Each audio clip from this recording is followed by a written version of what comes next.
It's time for super Sunday. પહેલી મેચમાં લખનઉની team Mumbai Indians સામે વાનખેડે સ્ટેડિયમમાં ટકરાવવાની છે, તો સાંજે દિલ્હીના અરુણ જેટલી સ્ટેડિયમમાં આરસીબીની ટીમ દિલ્હી કેપિટલ્સ સામે બદલો લેવા માટે ઉતરવાની છે. પંજાબ અને કોલકાતા વચ્ચેની મેચ વરસાદના લીધે ધોવાઈ ગઈ છે. બંને ટીમોને એક પોઈન્ટ મળ્યા બાદ પોઈન્ટ ટેબલ તો ભાઈ વધારે ઇન્ટરેસ્ટિંગ બની ગયું છે અને મુંબઈ ઇન્ડિયન્સ ટોપ 4 માંથી બહાર થઈ ગયું છે. શું કેએલ રાહુલની દિલ્હી કેપિટલ્સને વિરાટ કોહલી દિલ્હીમાં હરાઈ શકશે? પ્લેઓફમાં પહોંચવા માટે કેટલી અગત્યની છે આજની બંને મેચો? આ બધી જ વાતો એકદમ ડિટેલમાં આપણે આજના વિડીયોમાં ડિસ્કસ કરવાના છીએ. સાથે જ આજના વિડીયોમાં એક જોરદાર ગીવ અવે પણ છે.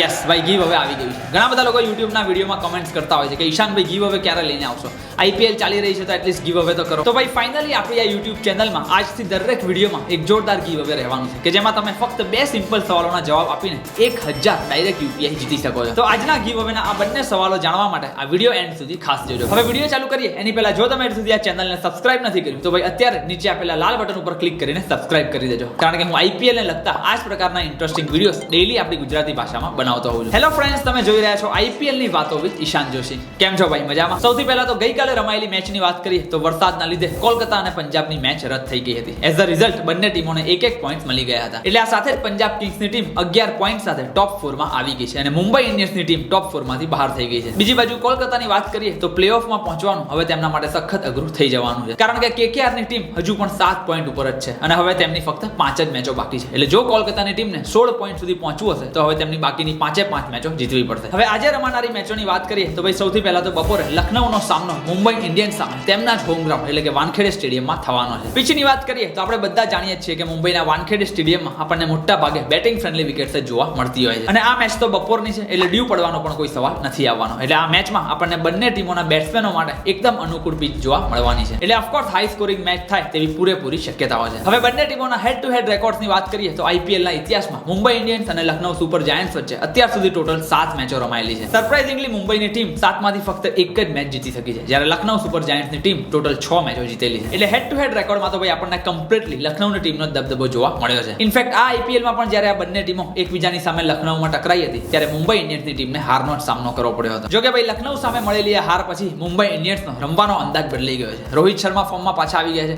જસપ્રીત બુમરાહ પણ ટીમ સાથે જોડાઈ ગયા છે અને મુંબઈ ઇન્ડિયન્સનું જોરદાર કમબેક પણ આપણને જોવા મળી ગયું છે. મુંબઈની ટીમ સતત 4 મેચો બેક ટુ બેક જીતીને આવી રહી છે અને લખનઉ સામેની આ મેચ તેમના હોમ ગ્રાઉન્ડ વાનખેડે સ્ટેડિયમમાં રમાવાની છે. એટલે ભાઈ આ મેચમાં હું તો મુંબઈ ઇન્ડિયન્સને ફેવરેટ પકડીને ચાલી રહ્યો છું. પોઈન્ટ ટેબલમાં પણ આ બંને ટીમો 5મા અને 6ઠા નંબર ઉપર જ છે. એટલે પ્લેઓફની રેસમાં બની રહેવા માટે બંને ટીમો માટે આ મેચ જીતવી ખૂબ જ જરૂરી થઈ જવાની છે. મને તો લાગે છે ભાઈ મુંબઈ ઇન્ડિયન્સની ટીમ જ આ મેચમાં ફેવરેટ રહેવાની છે. તમારું શું કહેવું છે? કોણ જીતશે આ મેચ? એમને નીચે કોમેન્ટમાં લખીને ખાસ જણાવજો. હવે પ્લેઇંગ 11 ની વાત કરીએ તો મુંબઈ ઇન્ડિયન્સની ટીમ સેમ પ્લેઇંગ 11 સાથે જ આ મેચમાં પણ રમવા માટે ઉતરી શકે છે. કોઈ ઇન્જરી કે એવા કોઈ પ્રોબ્લેમ નથી અને ટીમ વિનિંગ મોમેન્ટમ સાથે આવી રહી છે. એટલે મુંબઈ ઇન્ડિયન્સ વગર કામના કોઈ પણ પ્રકારના ફેરફાર કરે તેવું મને બિલકુલ નથી લાગી રહ્યું. સૂર્યાભાઈ અને રોહિત શર્મા બેટિંગમાં ધમાલ મચાઈ રહ્યા છે તો મુંબઈ ઇન્ડિયન્સના ત્રણેય ફાસ્ટ બોલર પણ એકદમ પાછા રિધમમાં આવી ગયા છે. એટલે ઇન્ફોર્મ મુંબઈ ઇન્ડિયન્સને તેમના જ ઘર આંગણે હરાવવું લખનઉની ટીમ માટે 100% અઘરું થઈ જવાનું છે. લખનઉની ટીમ પોતાની લાસ્ટ મેચ દિલ્હી કેપિટલ્સ સામે હારીને આવી રહી છે. ભારતના યુવા ફાસ્ટ બોલર મયંક યાદવ હજુ પણ ઇન્જર્ડ છે. એટલે આ મેચમાં પણ આપણને તેઓ લખનઉની ટીમમાંથી રમતા જોવા નથી મળવાના. બાકી લખનઉની ટીમનો ટોપ ઓર્ડર તો ભાઈ એકદમ સોલિડ છે. મિચેલ માર્શ, એડન માર્કરમ, નિકોલસ પુરન અને આયુષ બદોણી. બોલિંગ પણ આ ટીમની મને તો સ્ટ્રોંગ લાગી રહી છે. આવેશ ખાન, શાર્દુલ ઠાકુર અને એમાં પણ ખાસ કરીને તેમના સ્પિનર્સ રવિ બિશ્નોઈ અને દિગ્વેશ રાઠી. મુંબઈ ઇન્ડિયન્સની ટીમના મિડલ ઓર્ડરના બેટ્સમેન એમાં પણ ખાસ કરીને સૂર્યકુમાર યાદવ લખનઉના આ બંને સ્પિનરને કેવી રીતે રમે છે એ જોવું ખરેખર ઇન્ટરેસ્ટિંગ રહેવાનું છે. એટલે જો કેપ્ટન રિષભ પંતના ખરાબ ફોર્મને સાઈડમાં રાખીએ તો ભાઈ લખનઉની ટીમ પણ એકદમ સ્ટ્રોંગ જોવા મળી રહી છે અને જો તેમને મુંબઈ ઇન્ડિયન્સને વાનખેડે સ્ટેડિયમમાં હરાવવું હશે તો લખનઉના બોલર્સને આગળ આવીને એકદમ જોરદાર પરફોર્મન્સ આપવું પડશે. હવે ઇટ્સ ટાઈમ ફોર ગીવ અવે ક્વેશ્ચન્સ. પહેલો સવાલ છે રોહિત શર્મા આ મેચમાં કેટલા રન કરવાના છે અને બીજો સવાલ છે વિરાટ કોહલી પણ આજે સાંજે રમાનારી મેચમાં કેટલા રન કરવાના છે ને ભાઈ એકદમ સિમ્પલ. રોહિત શર્મા અને વિરાટ કોહલી કેટલા રન કરવાના છે એ તમારે સિમ્પલી ગેસ કરીને આ વિડીયોના નીચે કોમેન્ટ સેક્શનમાં લખી દેવાનું છે. બસ બાકી આ વિડીયોને લાઈક કરી દેવાનો છે અને તમારી ઇન્સ્ટાગ્રામ સ્ટોરીમાં ખાસ કરીને ભૂલ્યા વગર શેર કરી દેવાનો છે. જો તમે આ ત્રણેય સ્ટેપ કરેલા હશે અને તમારો જવાબ સાચો પડ્યો તો ભાઈ તમને 1000 ડાયરેક્ટ યુપીઆઈ મળી જવાના છે અને સાથે જ નેક્સ્ટ આપણા યુટ્યુબ વિડીયોમાં તમને શાઉટ આઉટ તો મળવાનું જ છે. તો ફટાફટ નીચે વિડીયોમાં કમેન્ટ કરી દેજો, આ વિડીયોને લાઈક કરી દેજો અને ભૂલ્યા વગર આ વિડીયોને તમારી ઇન્સ્ટાગ્રામ સ્ટોરીમાં ખાસ શેર કરી દેજો. હવે આજની બંને મેચો માટે મારી વિઝન 11 ની ટીમ કંઈક આવી બની છે. જો તમે પણ હજુ વિઝન 11 એપ્લિકેશન ડાઉનલોડ નથી કરી તો ભાઈ બધા જ નવા યુઝર્સ માટે એક જોરદાર મોટી ઓફર ચાલી રહી છે. ફક્ત 1 જ રૂપિયામાં તમે હવે 2 કરોડનું મેગા કોન્ટેસ્ટ પણ જોઈન કરી શકો છો. યસ, ફક્ત 1 જ રૂપિયામાં. અને એટલું જ નહીં, આઈપીએલ ની દરેક મેચમાં વિઝન 11 ઉપર તમને 1 લાખનું ફ્રી ગીવ અવે કોન્ટેસ્ટ પણ જોવા મળી જાય છે. તો ફટાફટ નીચે આપેલી લિંક ઉપર ક્લિક કરીને વિઝન 11 એપ્લિકેશન ડાઉનલોડ કરી લેજો અને આજે રમાનારી બંને મેચો માટે આ કોન્ટેસ્ટ ખાસ જોઈન કરી લેજો.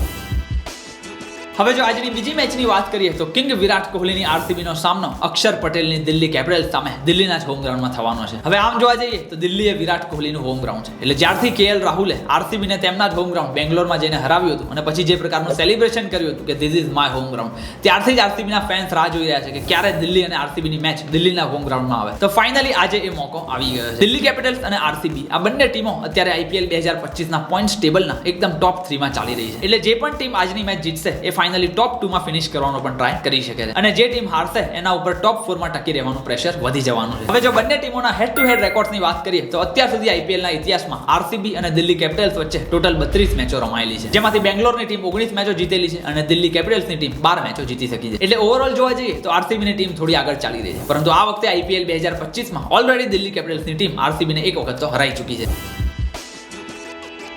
પ્લેઇંગ 11ની વાત કરીએ તો આરસીબીની ટીમમાં તો કોઈ પણ પ્રકારના ચેન્જીસ થાય તેવું મને બિલકુલ નથી લાગી રહ્યું. લાસ્ટ મેચ જીતીને આવી રહ્યા છે અને કોઈ પણ પ્રકારના ઇન્જરી કન્સર્ન્સ પણ નથી. જો કે દિલ્હીની ટીમ માટે એક સારા સમાચાર એ છે કે ફેફ ડુ પ્લેસિસ પાછા ફિટ થઈ ગયા છે, એટલે કદાચ આજની મેચમાં આરસીબી સામે તેઓ રમતા જોવા મળી શકે છે. બાકી પિચની વાત કરીએ તો દિલ્હીનું અરુણ જેટલી સ્ટેડિયમ જનરલી આપણને નાની બાઉન્ડ્રી સાઇઝ વાળું જોવા મળતું હોય છે અને બેટિંગ ફ્રેન્ડલી પિચના લીધે આ ગ્રાઉન્ડ ઉપર પણ આપણને 180 થી 200 રનનો સ્કોર તો ઇઝીલી થતો જોવા મળતો હોય છે. આરસીબીની ટીમના ટોપ ઓર્ડરની વાત કરીએ તો એમાં fill salt, Virat Kohli, captain રજત પાટીદાર, દેવદત્ત પડીકલ, જીતેશ શર્મા અને ટીમ ડેવિડ જોવા મળવાના છે. સ્પિનર્સ તરીકે કુણાલ પંડ્યા અને સુયેશ શર્મા ઓલરેડી જોરદાર પરફોર્મન્સીસ આપી રહ્યા છે અને ભાઈ ફાસ્ટ બોલિંગની તો વાત કરવા જેવી છે જ નહીં. ભુવનેશ્વર કુમાર, જોશ હેઝલવુડ અને યશ દયાલ આ ત્રણેય બોલર્સ આ વખતે આરસીબી માટે અત્યાર સુધીના આઈપીએલના ઇતિહાસનો સૌથી બેસ્ટ પરફોર્મન્સ આપતા જોવા મળ્યા છે. એટલે જો આરસીબીની ટીમને આ મેચ જીતવી હશે તો ભાઈ સૌથી પહેલા તો આરસીબીના ટોપ ઓર્ડરને મિચેલ સ્ટાર્કથી બચીને રહેવું પડશે અને ત્યારબાદ તેમના બોલર્સે કેએલ રાહુલને સસ્તામાં આઉટ કરી દેવા પડશે, કારણ કે કેએલ રાહુલ આરસીબી સામે ફરી એક વખત ડેન્જરસ સાબિત થઈ શકે છે. બીજી બાજુ દિલ્હીની પ્લેઇંગ 11ની વાત કરીએ તો ઓપનિંગમાં ફાફ ડુ પ્લેસિસ અને અભિષેક પોરેલ, ત્યારબાદ કેએલ રાહુલ, કરુણ નાયર, ટ્રિસ્ટન સ્ટબ્સ, કેપ્ટન અક્ષર પટેલ અને આશુતોષ શર્મા. અને બોલિંગ ડિપાર્ટમેન્ટની વાત કરીએ તો એમાં આપણને વિપરાજ નિગમ, કુલદીપ યાદવ, મુકેશ કુમાર, દુષ્મંતા ચમીરા અને મિચેલ સ્ટાર્ક રમતા જોવા મળવાના છે. દિલ્હીની ટીમને જો આ મેચ જીતવી હશે તો ભાઈ કેએલ રાહુલની સાથે સાથે દિલ્હીના આખા ટોપ ઓર્ડરનું ચાલવું ખૂબ જ જરૂરી થઈ જવાનું છે. શું લાગે છે ભાઈ, કોણ જીતશે? બંને ટોપની ટીમો છે, પ્લેઓફનું સ્થાન દાવ ઉપર છે, એટલે 100% આપણને કાંટેકી ટક્કર જોવા મળવાની છે. બસ તો that's it for this particular video. ગીવ અવેના સવાલો જો તમને ફરી એક વખત યાદ કરાવી દઉં તો આજની બંને મેચમાં વિરાટ કોહલી અને રોહિત શર્મા કેટલો સ્કોર કરવાના છે એ સિમ્પલી તમારે ગેસ કરીને નીચે કોમેન્ટમાં લખી દેવાનું છે. એટલે એ કોમેન્ટ કરવાની છે, વિડીયોને લાઈક કરવાનો છે અને આ વિડીયોને તમારી ઇન્સ્ટાગ્રામ સ્ટોરીમાં શેર કરી દેવાનો છે. સાચો જવાબ આપનારમાંથી એક લકી વિનરને 1000 ડાયરેક્ટ યુપીઆઈ હું કરી દેવાનો છું અને સાથે જ આપણા નેક્સ્ટ વિડીયોમાં તેને શાઉટ આઉટ પણ મળી જવાનું છે. તો ભાઈ ભૂલ્યા વગર બધા સ્ટેપ કમ્પ્લીટ કરી દેજો અને ગીવ અવેમાં પાર્ટિસિપેટ ખાસ કરી દેજો. બાકી આઈપીએલને લગતા આવા જ વિડીયોઝ ડેઈલી આપણી ગુજરાતી ભાષામાં જોવા માટે આ ચેનલને ભૂલ્યા વગર સબસ્ક્રાઇબ કરી લેજો. મળીએ છીએ આપણે ફરી એક વખત આવા જ ઇન્ટરેસ્ટિંગ વિડીયો સાથે. ત્યાં સુધી આવજો.